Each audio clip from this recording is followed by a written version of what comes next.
Yo, this is the Scarcity Studios YouTube channel. Please don't forget to like, comment, share and subscribe. Right, thank you for joining me. I've now finally got the details of Asco's case. But before I start, I'd like to mention the ADTV interview. I just finished watching that and I learned quite a bit about his upbringing and his childhood and the fact that his mother's white and his father's Nigerian, and also he's a Muslim as well. And from looking on his Instagram, you could see issues starting to arise last year when his show was cancelled. He cancelled a series of headline shows that he had. You could tell from that announcement that things wasn't really looking too good at the time. Yeah, so as a lot of you guys already know, due to getting refunded for your ticket purchases, my first headline show,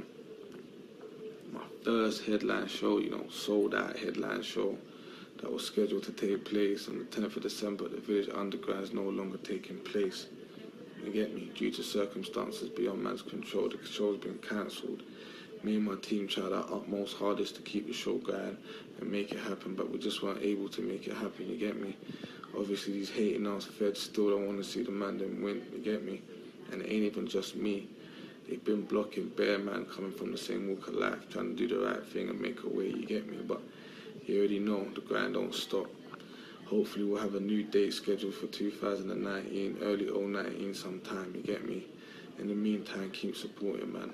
I'm sorry for all the inconvenience caused, you get me? But now it has emerged that following an 8-week trial in Blackfriars Crown Court, 2 men were convicted on Tuesday the 30th of July. Both were found guilty of conspiracy to supply drugs via a county lines network. As for Alan is Asco and Akwazi Kwarteng. They will be sentenced a week commencing Monday the 9th of September, along with the following who have already been pleaded guilty to supplying Class A drugs via a county lines network. And there's 4 other people that was actually sentenced in that case, but I'm assuming they pled guilty, and from the looks of it, he actually went not guilty, so for it to go to trial, so that means he could potentially get a hell of a lot longer than what he would originally get. All 6 were convicted under Operation Halmist. So this is the second operation this week we've seen with county lines operations, the last one involving members of 6-7, so I think there's definitely something going on where they're trying to an initiative that they're pushing. The Met Specialist Crime North, formerly named Trident Central Gangs Unit, so it seems they've had a bit of a reshuffle with the brands and the departments. Its objective was to disrupt Class A drug distribution in county forces, focusing on East London.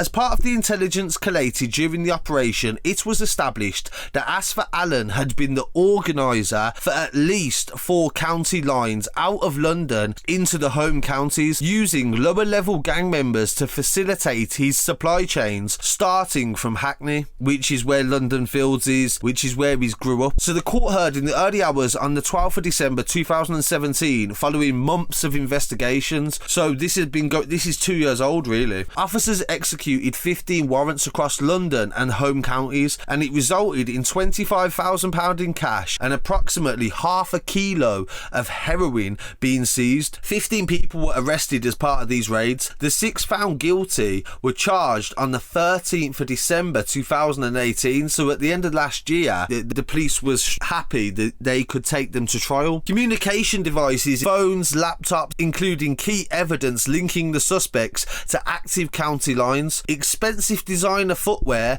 and vehicles were also seized. The Trident Central Gangs Unit was supported throughout the investigation by colleagues from the other Trident Unit, the Hackney Gang Unit and the Territorial Support Group, and also the Financial Investigation Unit. And this for me is a very interesting one. Look at all these different departments that have started to pop up. So alarm bells for me. If you spend a certain amount with a jeweller, the jeweller has to actually declare it to the government. The jeweller has to say this person has exchanged this amount of money in cash. Some people can be avoiding the tax man, you see. So it's actually protocol for jewellers that, and I'm starting to wonder, like, in certain things, obviously it's not just going to be the jeweller, but I'm saying, like, if they're using certain departments to investigate certain things, wouldn't that be something the Financial Investigation Unit may delve into? I'm not sure. It'll be interesting to look into that. The detective in the case, Dave Williams, he said drug dealing is linked to violence we have seen across the capital. The result is the culmination of months of hard work focused on tackling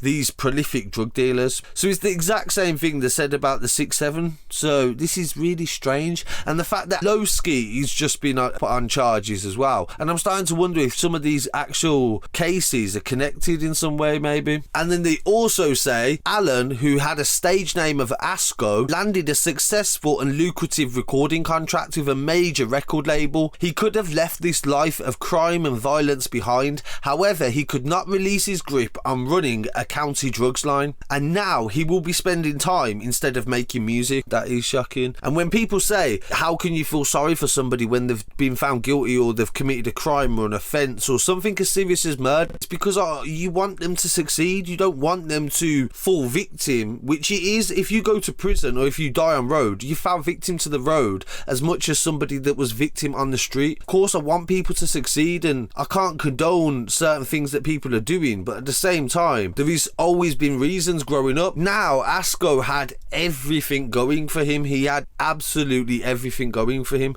So it is a shock, and it is going to be a shock to the fans. And in regard to sentencing, of course, come sentencing, I will do a video on it and we can discuss it. Maybe I'll do a live video or something like that. Hopefully the time is reasonable, because don't get it wrong, the average at the moment is about 6 to 10 years for a county drugs line operation. But there has been cases recently where some guys have got 19 years. The judges threw the book at them, and being as they're trying to say that Asco was the ringleader of this, that isn't good at all. That is not good at all. Again, I apologise for how long it's took. You've got 2 videos on this now to actually give you the correct information, and so the fans know what's happened to him. Because imagine it, if nobody was talking about this, then literally these guys would disappear and the fans would think that they didn't care about them anymore. So that's what's going down right now. I really like to hear what everybody has to say on this, so please drop a comment. Don't forget to subscribe and share it up as well. This is the Scarcity Studios YouTube channel. Please don't forget to like, comment, share and subscribe.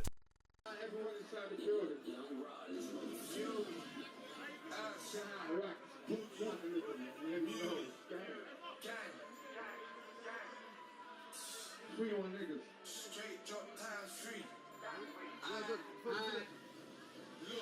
Look. You see, it's us with the facts, these niggas lying. The music's still piling. 5 bit fivers. We're using your crib. Busy online.